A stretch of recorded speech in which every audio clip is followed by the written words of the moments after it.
La noche en que mi nuera regresó, el foco del porche parpadeaba como si estuviera cansado de ver lo mismo de siempre. Su maleta rodó por las baldosas y se detuvo frente a una puerta que ya no la reconocía. Giró la llave una vez.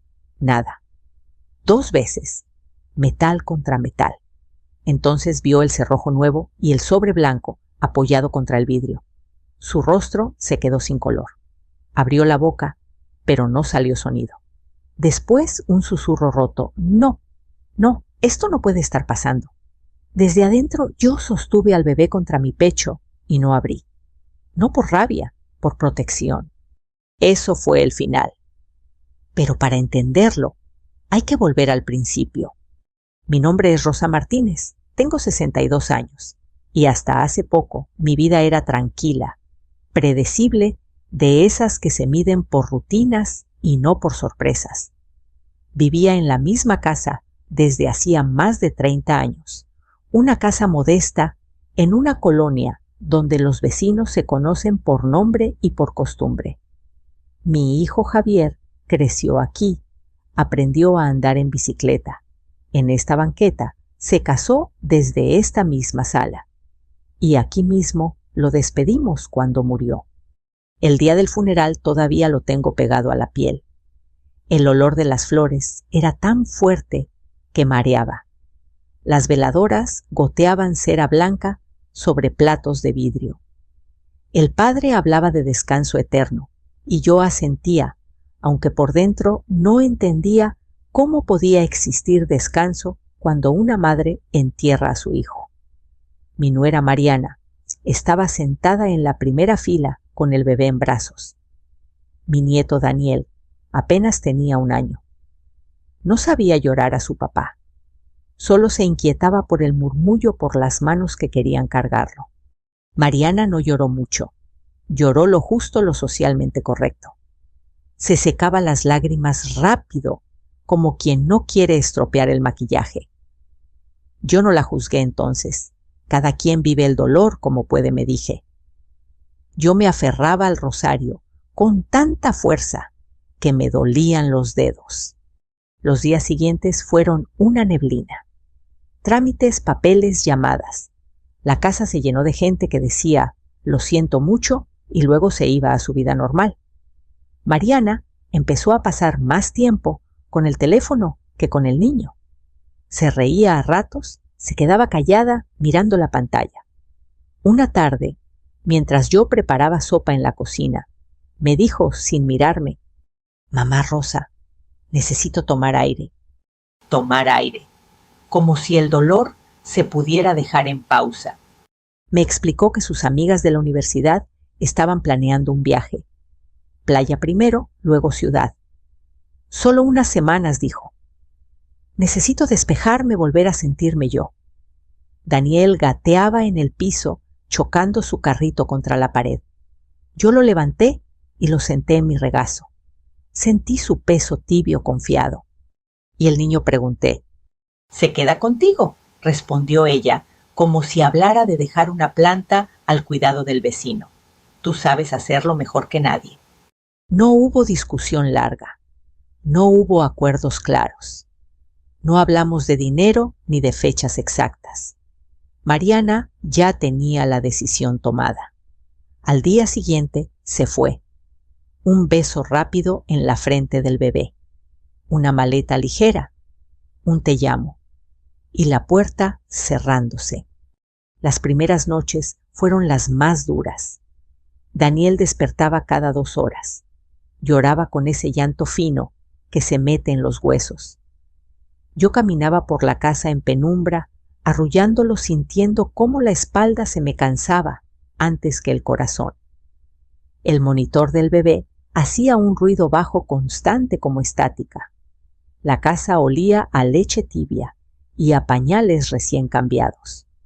A la tercera noche, Daniel tuvo fiebre. No mucha, pero suficiente para preocuparme. Lo envolví en una cobija y lo llevé a la clínica de urgencias. La sala de espera estaba casi vacía. Un enfermero joven me miró con cansancio amable. «Está saliéndole un diente», me dijo la doctora. Usted lo está haciendo bien, abuela. Esas palabras me hicieron temblar más que el diagnóstico. Lo está haciendo bien, como si alguien hubiera visto el esfuerzo invisible. Mariana mandó mensajes, sí. Fotos frente al mar, copas levantadas. Te extraño, escribió una vez. No preguntó por la fiebre hasta muchas horas después, y cuando lo hizo fue con un «¿ya está mejor?». Yo contestaba corto, educado. No quería pelear, no quería gastar energía en eso. Empecé a guardar todo. Recibos de pañales, notas médicas, fechas, horas. No porque pensara en problemas legales, al menos no al principio. Era una forma de sentir control en medio del caos. Una forma de decirme que no estaba imaginando el peso que cargaba. Con el paso de los días, el cansancio se volvió costumbre. Aprendí a calentar biberones medio dormida, a dormir sentada, a trabajar el cuerpo aunque la mente pidiera descanso. Los vecinos ayudaban a ratos. La señora Leticia me traía pan dulce. Don Ernesto se asomaba a preguntar si necesitaba algo. Todos sabían que Mariana no estaba. Una noche revisé la cuenta bancaria compartida de mi hijo. Vi cargos que no reconocía. Restaurantes caros, hoteles, compras que no combinaban con mi realidad de farmacia y supermercado. Sentí algo frío acomodarse en el pecho. No rabia todavía, algo más claro, más firme. Miré a Daniel dormido en su cuna, su respiración tranquila, sus manitas abiertas, y entendí que ya no se trataba de Mariana ni de mí. Se trataba de él, de que alguien tenía que quedarse cuando los demás se iban. No sabía aún cómo iba a terminar todo. No pensaba en cerrojos ni en sobres blancos. Solo sabía una cosa: yo no iba a soltar a mi nieto al vacío. No otra vez.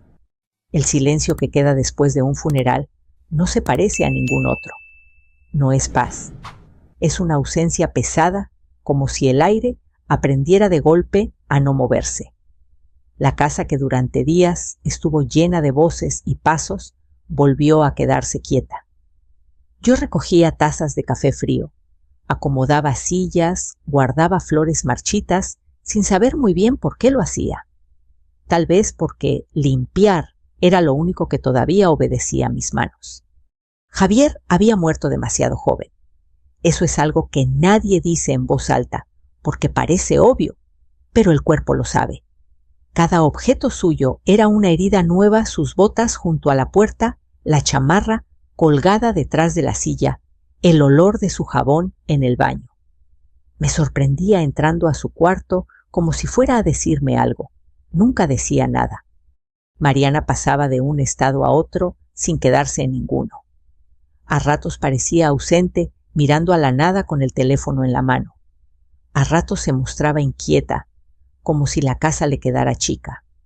Daniel, mi nieto, percibía esa tensión. Lloraba sin razón aparente, se aferraba a mi ropa con una fuerza que no parecía de un bebé tan pequeño.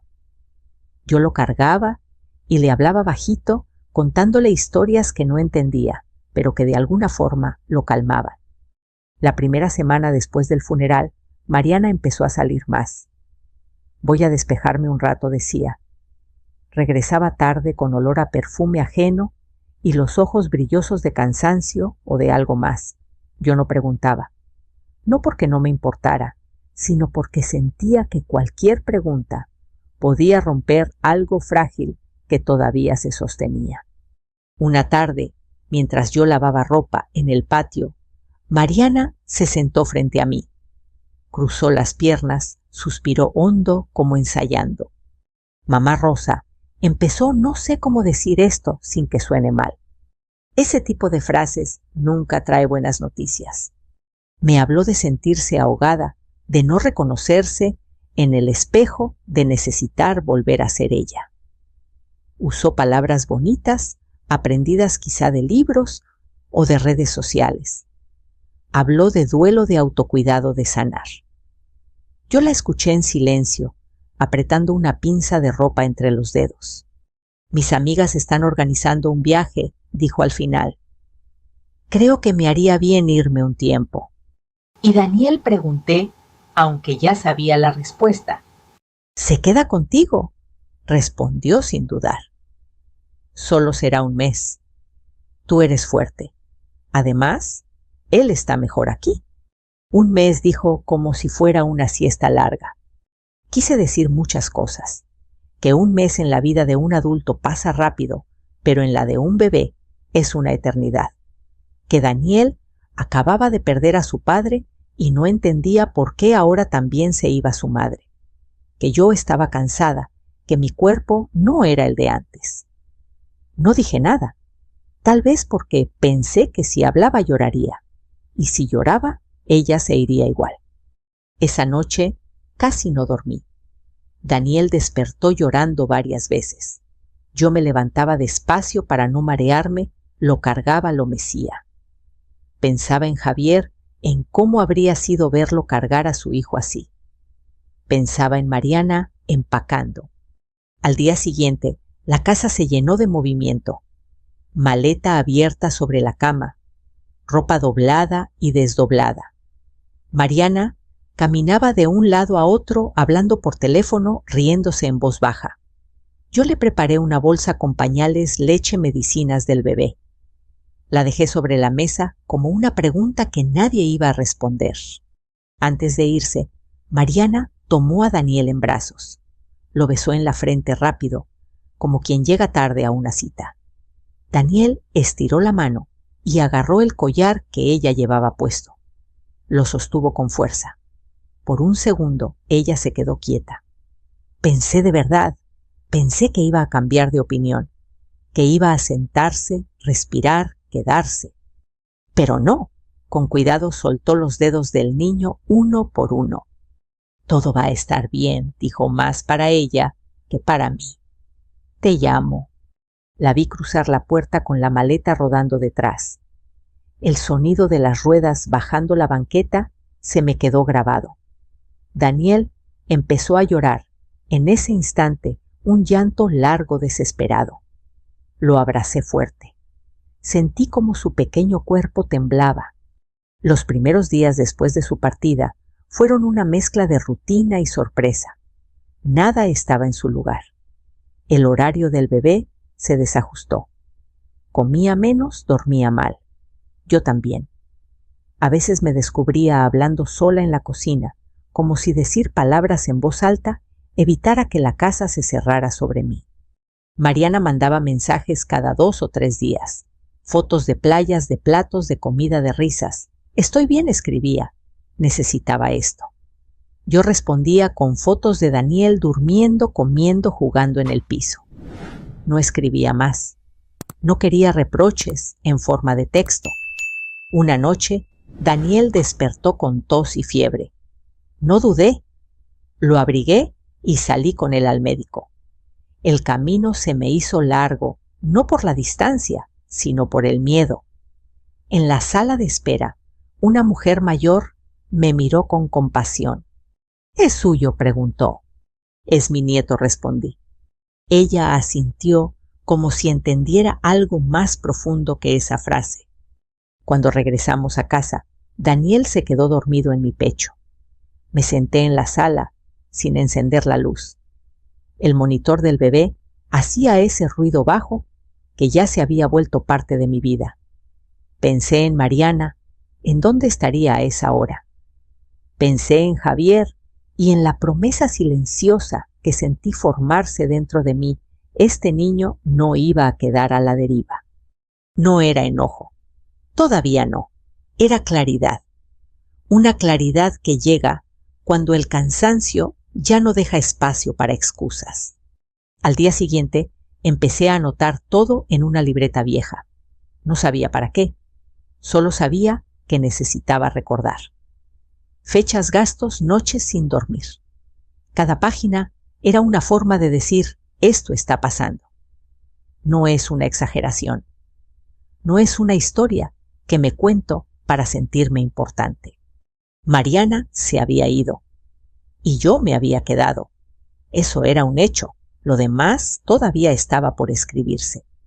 La tercera semana fue cuando el cansancio dejó de ser algo pasajero y se volvió una presencia constante como un mueble viejo que ya no se puede mover. Mi cuerpo empezó a despertarse antes que el llanto de Daniel, como si aprendiera a anticiparlo. A veces abría los ojos segundos antes de que el monitor chisporroteara con ese sonido bajo eléctrico que ya era el reloj de mis madrugadas. Entonces venía el llanto. No fuerte, no desesperado. Un quejido cansado, insistente, que pedía abrazos. Lo levantaba de la cuna con cuidado, tratando de no forzar la espalda. Sentía sus manitas buscar mi cuello, aferrarse a mi ropa. Su piel estaba tibia, siempre un poco más caliente de lo que me tranquilizaba. Caminaba con él por el pasillo oscuro, contando pasos para no tropezar. La casa olía a fórmula, a jabón neutro, a ropa secándose de madrugada porque el día no alcanzaba. Había noches en las que Daniel despertaba 3, 4 veces. Yo me sentaba en la mecedora y lo arrullaba con un ritmo que no sabía que aún recordaba. Le cantaba bajito canciones que le canté a Javier cuando era niño. No porque Daniel entendiera las palabras, sino porque yo necesitaba escuchar algo que no fuera el silencio. En una de esas noches, Daniel no se calmó. Lloraba con un llanto distinto, más agudo. Le toqué la frente. Estaba caliente. Busqué el termómetro con manos torpes. 38. No entré en pánico, pero sentí ese nudo conocido en el estómago. Lo envolví en una cobija, me puse un suéter encima del pijama y salí con él a la clínica de guardia. La calle estaba casi vacía. Los postes de luz parecían más altos, más fríos. En la sala de espera, una televisión encendida sin sonido mostraba noticias que no miré. Un hombre tosía en una esquina. Una mujer joven dormía con la cabeza recargada en la pared. Yo sostenía a Daniel contra mi pecho, sintiendo su respiración rápida. Cuando la doctora nos atendió, fue breve y clara. Es un resfriado leve, quizá por la dentición. Nada grave, usted está haciendo lo correcto. Otra vez esas palabras. Lo correcto. Salí de ahí con una receta y una mezcla rara de alivio y cansancio.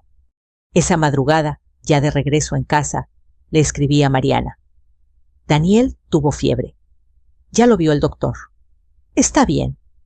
No hubo respuesta inmediata. Dejé el teléfono boca abajo y me concentré en el bebé hasta que volvió a dormirse.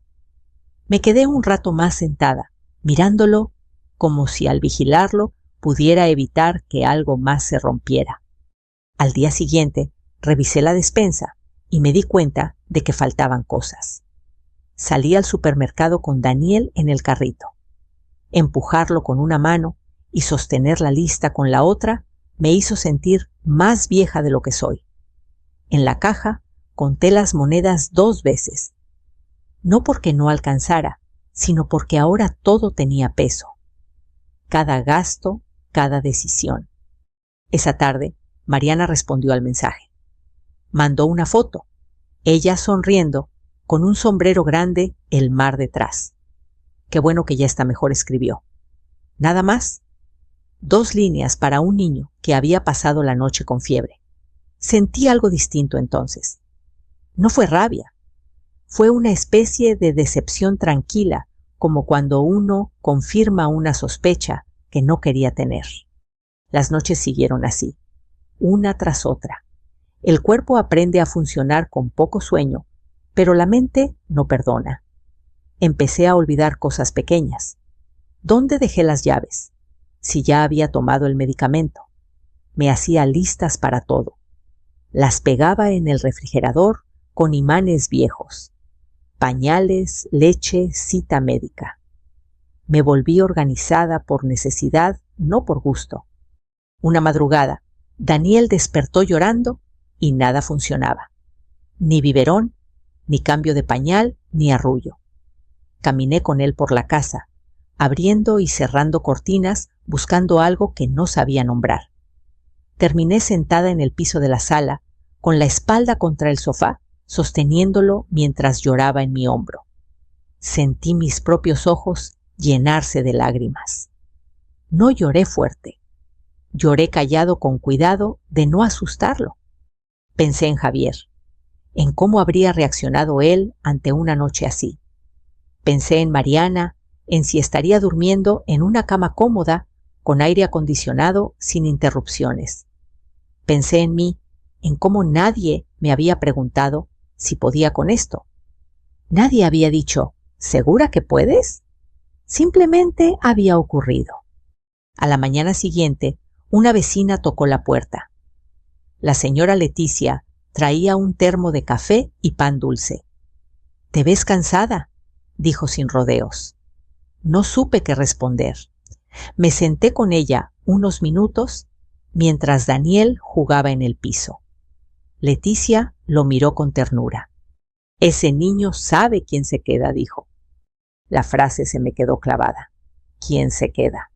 No quién promete, no quién explica. ¿Quién se queda cuando el llanto empieza y no hay aplausos? Esa misma semana, Daniel volvió a enfermarse leve, pero suficiente para alterar el sueño otra vez. Fui a la farmacia de madrugada porque se había acabado el jarabe. Caminé por los pasillos brillantes, empujando el carrito con una mano sosteniendo al bebé con la otra. Una mujer mayor me observó un momento y luego se acercó. «Ánimo», me dijo. «Esto no dura para siempre». Quise creerle. Esa noche, al llegar a casa, saqué la libreta donde había empezado a anotar cosas. Escribí la fecha, la hora, el motivo de la salida, el gasto. No lo hice con rencor. Lo hice con una claridad nueva, como si una voz dentro de mí dijera, esto importa, esto cuenta. Daniel se durmió al amanecer exhausto. Yo me quedé sentada a su lado, escuchando el ruido del monitor, el zumbido del refrigerador, la casa despertando poco a poco. Sentí el cansancio en los huesos, pero también algo más firme, más frío. Una certeza que no sabía aún cómo usar, pero que ya no iba a ignorar.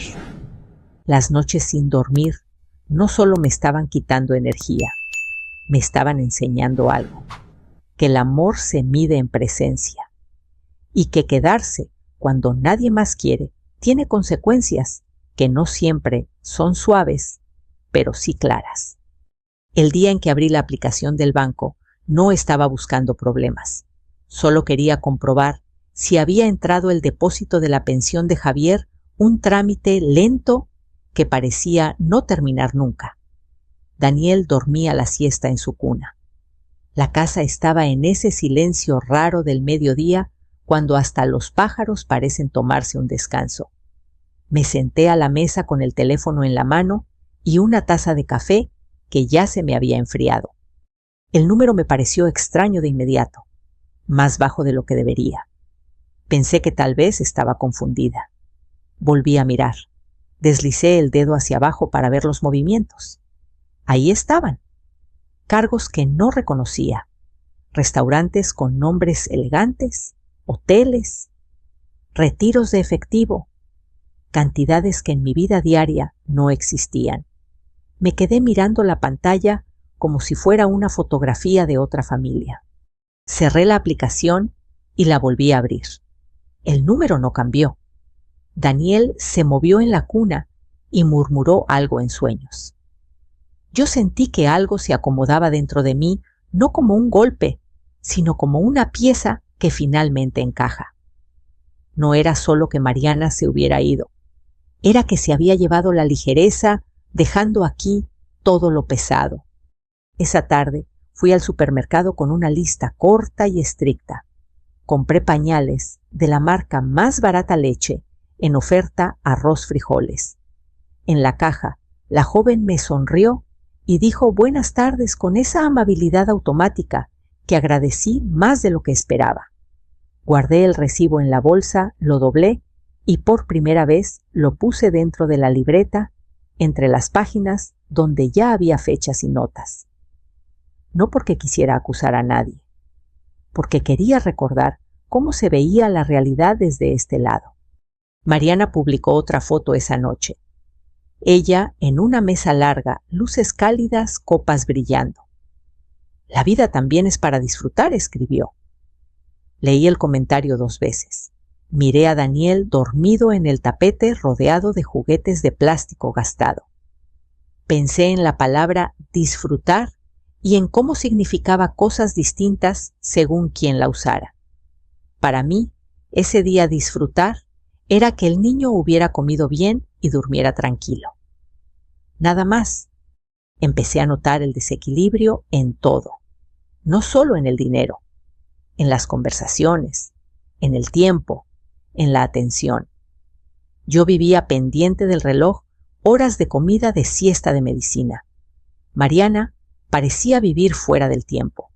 Mandaba mensajes a cualquier hora, sin pensar si aquí era madrugada. ¿Cómo están?, escribía, como quien pregunta por el clima.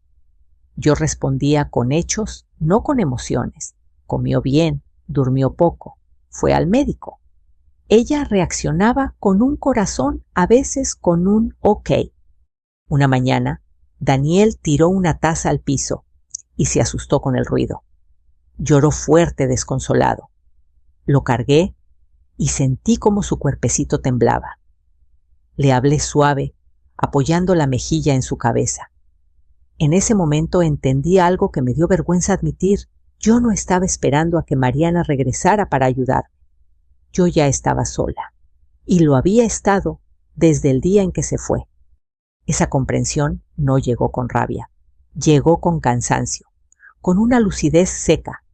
Me senté en la mesa y abrí la libreta. Leí lo que había escrito hasta entonces: fechas, gastos, noches sin dormir. Era un registro sencillo, casi aburrido. Pero ahí estaba todo, mi vida reducida a datos.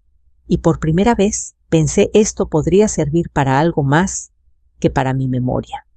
Fui a ver a don Ernesto, el vecino de enfrente. Él había visto a Mariana irse con la maleta.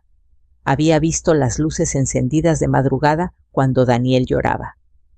Le pregunté con cuidado si estaría dispuesto a decir eso si alguien se lo pedía. Me miró serio y asintió sin dudar. Ese niño siempre está contigo, dijo. Eso se ve. La palabra se ve volvió a aparecer. Como si la verdad tuviera forma, peso, presencia. No hacía falta gritarla, bastaba con mostrarla. Esa semana, Daniel volvió a tener una noche difícil. Nada grave, pero suficiente para romper el poco descanso que había logrado. Mientras lo arrullaba, pensé en el futuro. No en el lejano, en el inmediato. ¿Qué pasaría cuando Mariana regresara y quisiera llevarse al niño como si nada? ¿Qué pasaría si decidía vender cosas, mover dinero, cambiar planes, sin preguntar? No me imaginé discusiones ni escenas. Me imaginé a Daniel llorando otra vez, buscando brazos que no estaban. A la mañana siguiente tomé una decisión pequeña pero firme. Llamé a una amiga de la iglesia, alguien que sabía de trámites y de gente. Le pregunté si conocía a un abogado familiar o a un notario de confianza. No dije más, no conté la historia completa. Solo dije, necesito orientación. Ella no hizo preguntas. Me dio un nombre y un número. Colgué el teléfono y me quedé un rato sentada mirando la pared. Sentí miedo. No del conflicto, sino de cruzar una línea invisible. De dejar de ser solo la abuela que ayuda y convertirme en alguien que pone límites. Pensé en Javier, en lo que habría querido él. Pensé en Daniel, en lo que necesitaba ahora. Ese día guardé los últimos recibos en la libreta y la cerré con cuidado. No como quien prepara un arma, como quien organiza una casa antes de una tormenta. El desequilibrio ya estaba ahí. Fingir que no existía no lo iba a corregir. Alguien tenía que nivelar la balanza. Y por primera vez, desde que Mariana se fue, Supe que esa persona iba a ser yo. La oficina del abogado estaba en una calle tranquila, de esas donde los árboles dan sombra, aunque el sol caiga fuerte. Llegué con Daniel dormido en el cochecito y la libreta apretada contra el pecho como si fuera algo frágil. No sabía exactamente qué iba a decir. Solo sabía que ya no podía seguir improvisando. El mundo no se había detenido para esperarme a entenderlo. El abogado se llamaba licenciado Ramírez, un hombre de unos 50 años, voz calmada, escritorio, ordenado sin lujos. Me invitó a sentarme y miró al bebé con una sonrisa breve y respetuosa. No hizo comentarios innecesarios. Eso me tranquilizó. Cuénteme, dijo. Desde el principio. Y lo hice. Hablé del funeral, del viaje de las noches, sin dormir, de las consultas médicas, de los mensajes escasos. Hablé despacio, sin adornos. Cuando me quedaba en silencio, buscando una palabra, él no me apuraba. Solo asentía y tomaba notas. Daniel se despertó a mitad de la conversación y empezó a jugar con una llavecita de plástico. El sonido suave marcaba el ritmo de lo que yo decía. Cuando terminé, el licenciado se reclinó un poco en la silla. Mire, señora Rosa, empezó la ley, no castiga a alguien por viajar, pero sí observa los hechos. ¿Quién cuida? ¿Quién paga? ¿Quién está presente? Sacó una hoja en blanco y dibujó 2 columnas. En una escribió responsabilidad, en la otra ausencia. No se trata de emociones, continuó. Se trata de patrones, y los patrones se prueban con documentos. Abrí la libreta con manos que, para mi sorpresa, ya no temblaban. Le mostré los recibos, las fechas, las notas del médico, los mensajes sin respuesta. Él los revisó con atención, como quien arma un rompecabezas sin prisa. Esto es claro, dijo al final. Usted ha sido la cuidadora principal. Podemos solicitar una tutela provisional para proteger la estabilidad del menor mientras se aclaran las cosas. La palabra proteger se quedó flotando en el aire. No castigar, no ganar, proteger. ¿Y eso qué significa?, pregunté. Significa que legalmente usted tendría la autoridad para tomar decisiones inmediatas sobre el niño, explicó. Salud, domicilio, rutina. No es permanente, es una medida de seguridad. Pensé en Daniel, en su rutina frágil, en cómo cualquier cambio lo alteraba. Pensé en Mariana, regresando de golpe, queriendo retomar todo como si nada hubiera pasado. Y ella, pregunté. Ella podrá ver al niño bajo condiciones claras, respondió. Horarios, lugares, todo por escrito. Así se evitan conflictos. Asentí lentamente, no porque todo me pareciera fácil, sino porque por primera vez alguien estaba hablando de límites que no dependían de mi fuerza ni de mi cansancio. Firmé algunos papeles.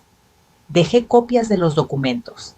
El licenciado me explicó el proceso con palabras sencillas, repitiendo lo necesario. Antes de irme, me miró con seriedad. No está haciendo esto por enojo, dijo. Se nota. Está haciendo esto porque alguien tiene que quedarse firme cuando otros se mueven. Salí de la oficina con Daniel despierto y tranquilo. El aire me pareció distinto, no más ligero, pero sí más claro. Como cuando uno se pone lentes después de mucho tiempo y entiende por qué todo se veía borroso. Los días siguientes fueron de espera. No pasó nada espectacular. Nadie llamó gritando. Mariana siguió mandando fotos, ahora desde ciudades distintas. Ya casi regreso, escribió una tarde. Sentí un nudo en el estómago, pero no retrocedí. Guardé el mensaje como los demás. Una semana después, el licenciado me llamó. Ya está, dijo. La tutela provisional fue concedida. Pase por la documentación. Sostuve el teléfono con fuerza. Daniel estaba sentado en el piso golpeando 2 bloques entre sí. Lo miré como si quisiera memorizar ese instante. Gracias, respondí y colgué. Fui por los papeles esa misma tarde. Eran hojas simples, con sellos oficiales, firmas que no conocía. No gritaban nada, no brillaban, pero pesaban. Pesaban como pesa la verdad cuando deja de ser solo una sensación y se vuelve algo tangible. Cuando ella regrese, me dijo el licenciado, mantenga la calma. No discuta, deje que los documentos hablen. Calma. No era fácil, pero ya había aprendido a vivir con menos sueño, con más responsabilidad. Aprender a estar calmada parecía un reto menor comparado con lo que ya había atravesado. De regreso a casa, pasé por la ferretería. Compré un cerrojo nuevo. No lo hice con gusto ni con prisa. Lo hice como quien arregla una gotera antes de que empiece a llover. El hombre del mostrador no preguntó nada. Me entregó la bolsa y me deseó buena tarde. Esa noche, cuando Daniel se durmió, saqué los papeles y los puse en una carpeta manila. Los acomodé con cuidado. No los miré como un arma, sino como un cinturón de seguridad. Algo que ojalá no hiciera falta, pero que debía estar ahí. Cambié el cerrojo al día siguiente. El sonido del taladro me hizo saltar, pero seguí. Ajusté los tornillos despacio, probé la llave. Funcionaba. Me quedé un momento con la mano en la puerta, respirando hondo.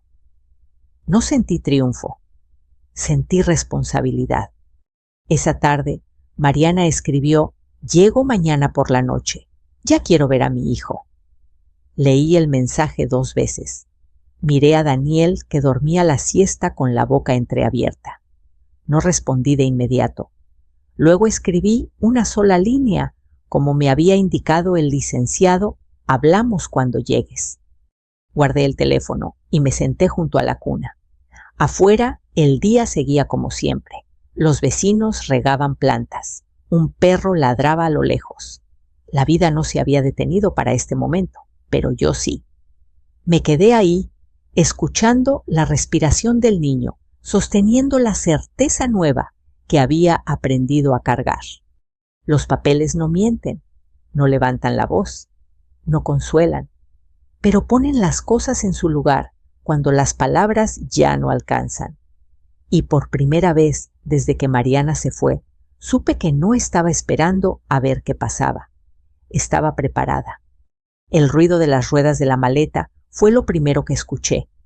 Ese golpeteo irregular sobre la banqueta vieja, como si cada paso anunciara algo que no quería nombrar. Eran las 6:12 de la tarde. La luz del porche estaba encendida no porque ya fuera de noche, sino porque ese foco llevaba meses fallando y prefería dejarlo así. Daniel estaba despierto. Lo tenía en brazos, apoyado contra mi pecho. Había aprendido a reconocer el sonido de una llegada importante, aunque no supiera por qué. Mariana apareció al final del camino, con el abrigo largo, el cabello acomodado, como si aún estuviera posando para una foto. Traía el teléfono en la mano y una sonrisa cansada que se le borró apenas vio la puerta. Subió los escalones con prisa, sacó la llave y la giró. 1 vez, 2. Frunció el ceño, miró el cerrojo nuevo como si fuera una broma de mal gusto. Rosa llamó. «¿Qué pasa? No abre». No respondí. Me quedé detrás de la puerta, sosteniendo a Daniel. Sentí su peso, su respiración tranquila. Mariana volvió a intentar con más fuerza. El metal raspó. Nada. «Rosa, abre», dijo ya sin sonrisa. «Ya llegué». Me acerqué al vidrio y levanté la carpeta manila para que pudiera verla. El sello oficial, la fecha, las firmas. Mariana tardó unos segundos en enfocar. Cuando lo hizo, su rostro cambió. Se acercó al cristal, leyó con dificultad desde afuera. Sus labios se movían como si intentara entender palabras que no encajaban con la historia que traía preparada. —¿Qué es esto? —preguntó en voz baja. —Papeles —respondí—. —Léelos. —¿Papeles de qué? Su voz empezó a temblar. —¿Por qué cambiaste la cerradura? Daniel se movió en mis brazos al escucharla. Emitió un sonido corto, incómodo. Yo apoyé la mano en su espalda despacio. —Porque alguien tiene que cuidar su estabilidad —dije—, y no se puede hacer con sorpresas.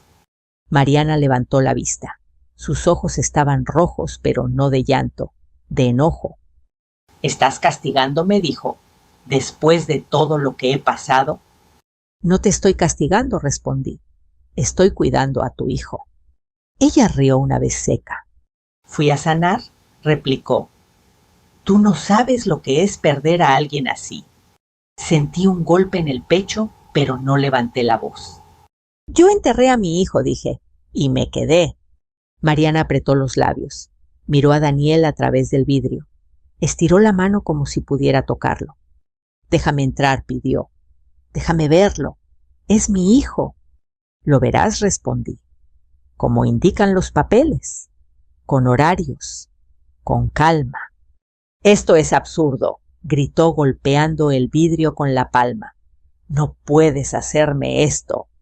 Daniel se sobresaltó y empezó a llorar. Un llanto corto, asustado. Lo abracé más fuerte. Mariana se quedó quieta al verlo llorar. Por un segundo, su expresión se quebró. Pensé que iba a bajar la voz. Pensé que iba a pedir perdón. Pero no. Sacó el teléfono con manos temblorosas. —Voy a llamar a la policía —dijo—. Esto es ilegal. —Hazlo —respondí—. Ellos saben leer. Los minutos que siguieron fueron lentos, densos.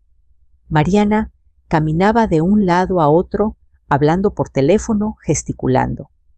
Yo me quedé detrás de la puerta, arrullando a Daniel hasta que su llanto se convirtió en un quejido suave. El monitor del bebé, encendido en la sala, hacía su ruido constante como un latido.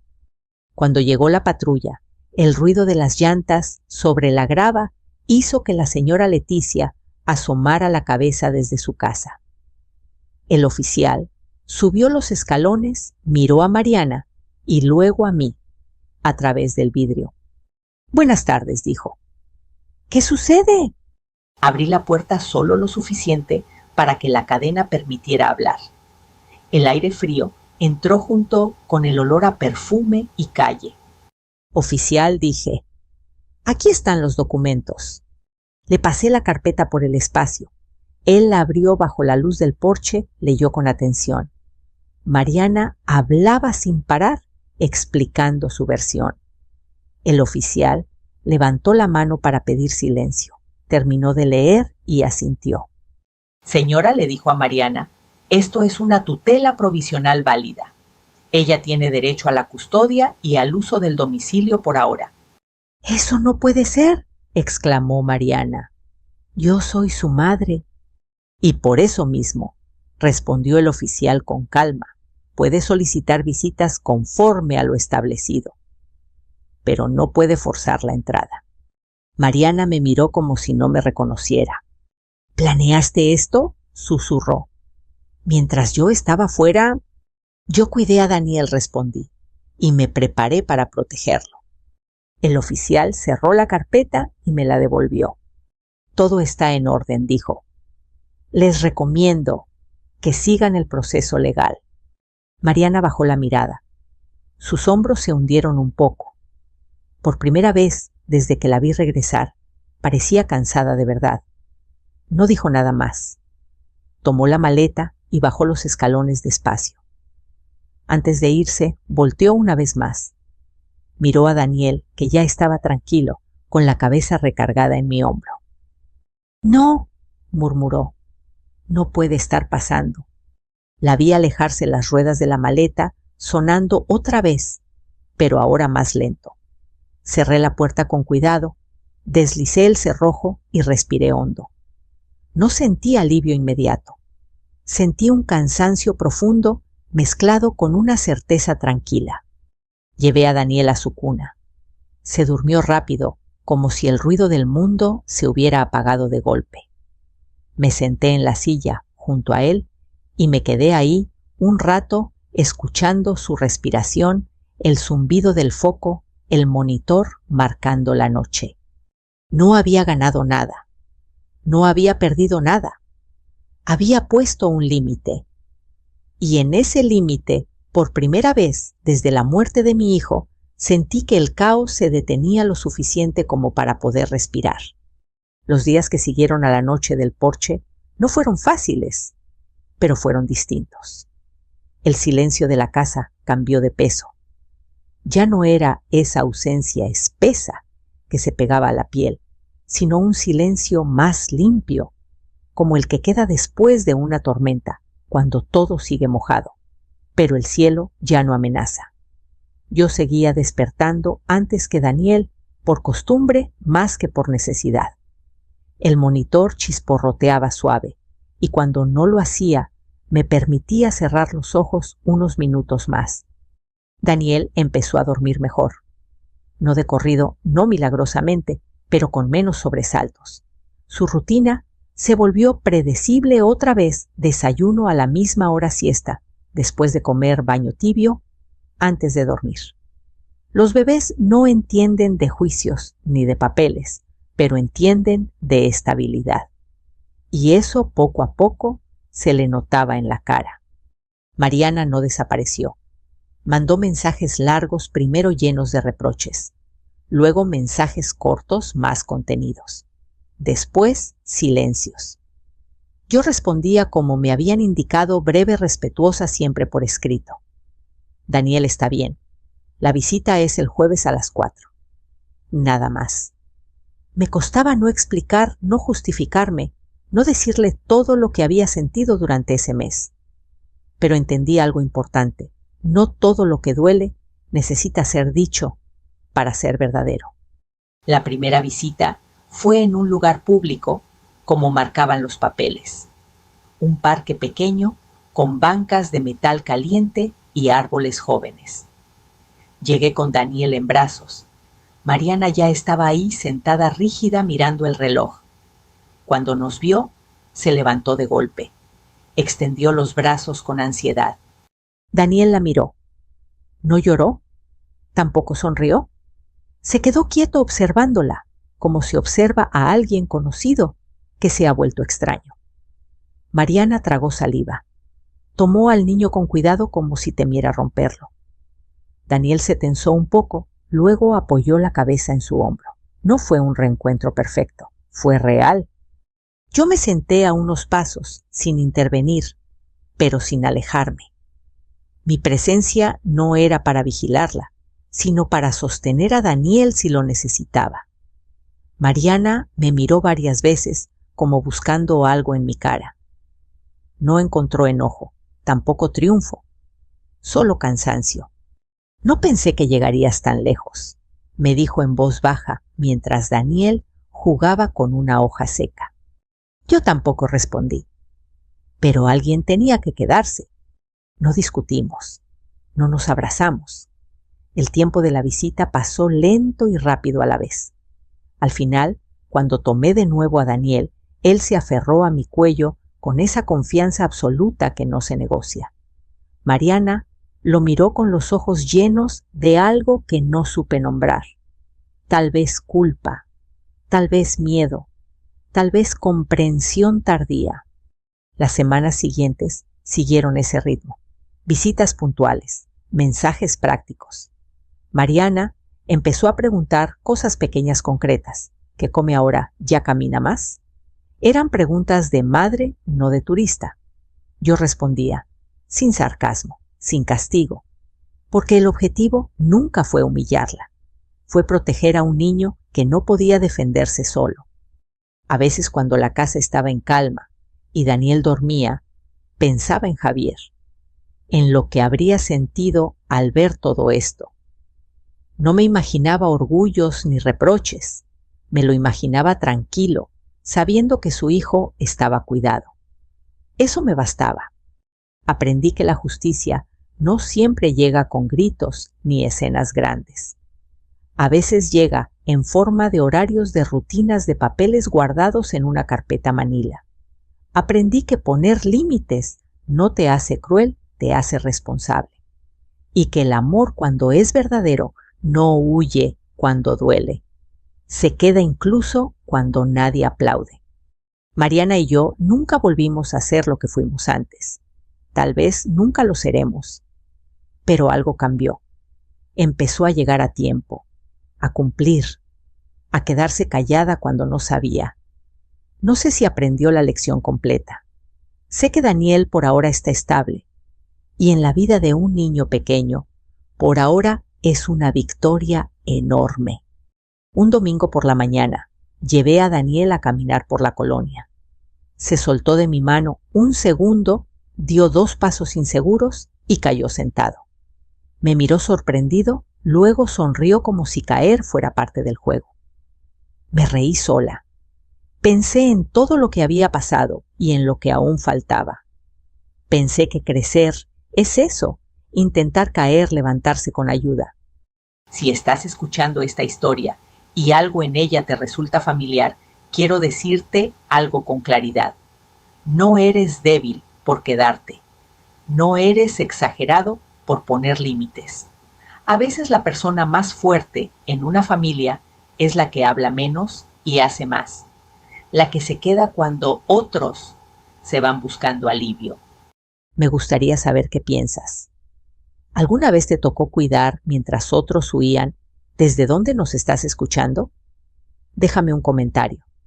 Aquí compartimos historias de vida que no buscan venganza, sino equilibrio. Si esta historia te acompañó, compártela con alguien que necesite escucharla. Y si quieres seguir caminando con nosotros, suscríbete. Hay muchas historias más que merecen ser contadas. Gracias por quedarte hasta el final.